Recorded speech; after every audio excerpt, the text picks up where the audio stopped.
Good morning বন্ধুরা। আজকে কাতলা মাছ দিয়ে রাখবো।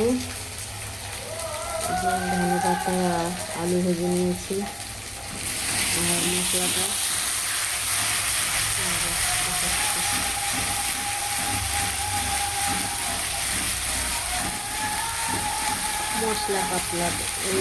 মশলা আলু দিয়ে কাতলা মাছের তরকারি সিম্পল বানানো আছে। এই যে শুকনো লঙ্কা, কাঁচা লঙ্কা, পেঁয়াজ, আদা, রসুন বেটে নেওয়া হয়েছে, এটা কষানো হচ্ছে। আর এর সাথে একটু টমেটো পেস্ট দিয়ে দেবো মশলার সাথে।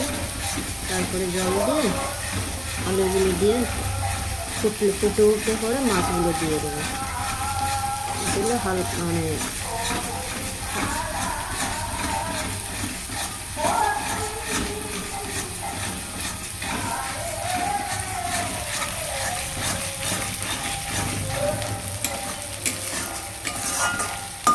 ভালো করে ভিডিও বানানোর সময় পাই না, তো যেরকম সময় হয় সেইভাবেই বানাই।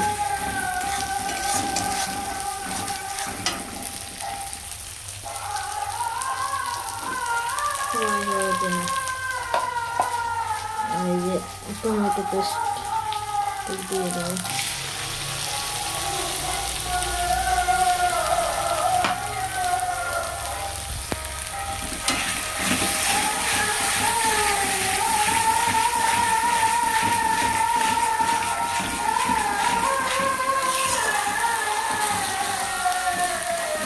10-15 মিনিট নাড়াচাড়া করে তারপরে জল দিয়ে দিলে হবে।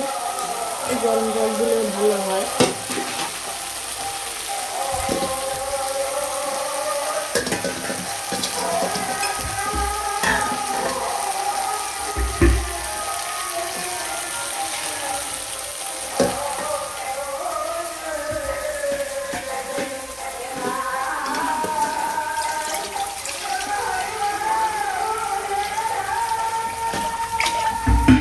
জলটা বসিয়ে দেবো,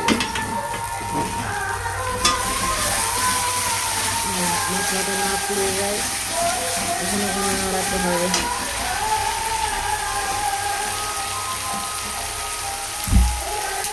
গরম জল বসিয়ে দিলাম। আর তার আগে আলু কটা ভেজে নেওয়া হয়েছে। জল দিয়ে আলু কটা ওর মধ্যে ছেড়ে দিলে হবে, ঝোলের মধ্যে। 5-10 মিনিটের পরে 5-10 মিনিট পরে মাছ দিয়ে দিলে হবে তরকারি ঝোলের মধ্যে আর কি।